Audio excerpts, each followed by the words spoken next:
Bienvenue mesdames dans votre podcast. Je suis Laure. Je mets mes compétences en conseil, enseignement et ingénierie de formation au service des femmes. Vous pouvez me retrouver sur ma page Instagram glorious.woman. Le thème d'aujourd'hui est la sagesse.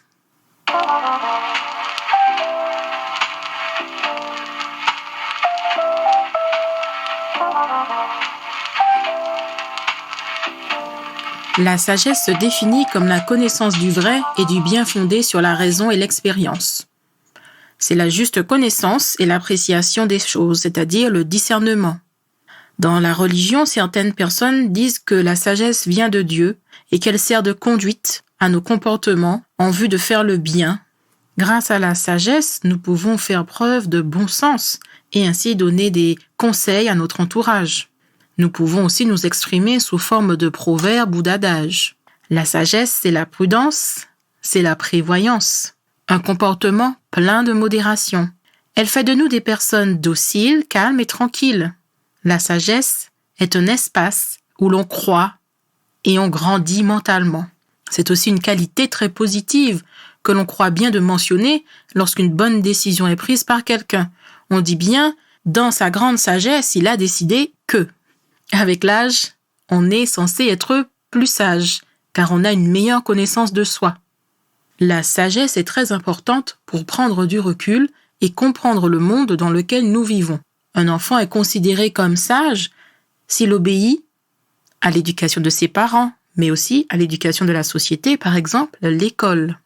Cela lui permet d'être tempéré et raisonnable grâce aux autres, à défaut de pouvoir l'être par lui-même. Cela s'explique par une relative immaturité du fait de sa jeunesse. De plus, une personne sage sait faire preuve de justice. Or, comment peut-on être juste avec autrui si l'on ne l'est pas avec soi-même? C'est là une idée à développer. Enfin, la sagesse, ce n'est pas un savoir, ce n'est pas une connaissance, c'est plutôt un état d'esprit, une façon que nous avons de nous adapter à notre environnement.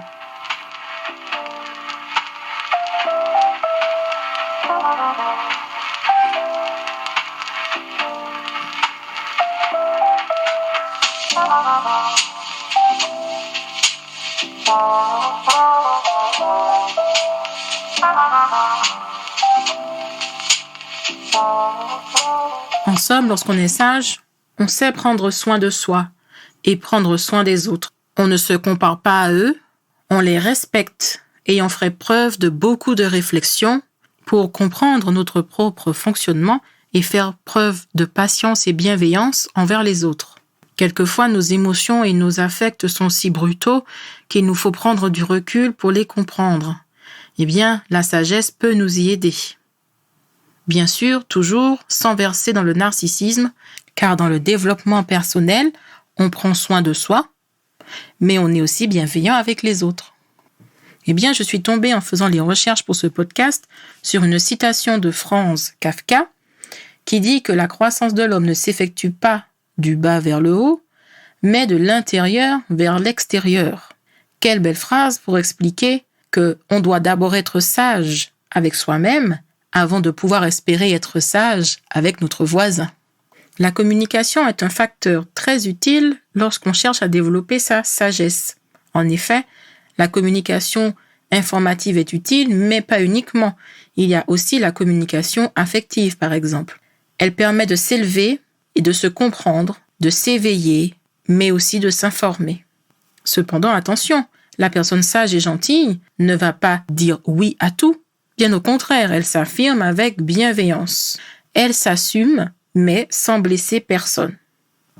De plus, pour développer sa sagesse, comme toutes les autres qualités dont nous avons parlé dans les podcasts précédents, avoir confiance en soi est une qualité requise. Elle va de pair avec toutes les valeurs que vous essayez de développer. Donc, croyez que vous pouvez être sage, croyez que vous pouvez aimer, croyez que vous pouvez être heureux et arriver à vos objectifs. Enfin, la sagesse, c'est aussi ressentir une joie intérieure, une joie simple, pleine d'humilité, mais qui dure bien plus longtemps qu'une joie extérieure, une joie de façade. Cette joie ne fait que nourrir notre estime de nous, renforce notre confiance et, bien sûr, par ricochet, pourrais-je dire, upgrade notre santé psychique et notre mindset.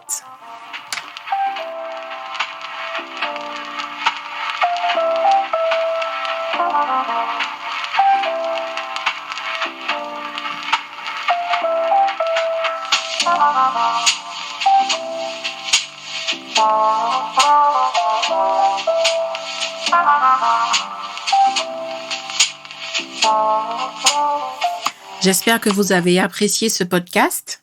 C'était Laure. Je vous donne rendez-vous demain pour un prochain épisode. En attendant, vous pouvez aller sur ma page Instagram glorious.woman et consulter tous les podcasts en accès gratuit.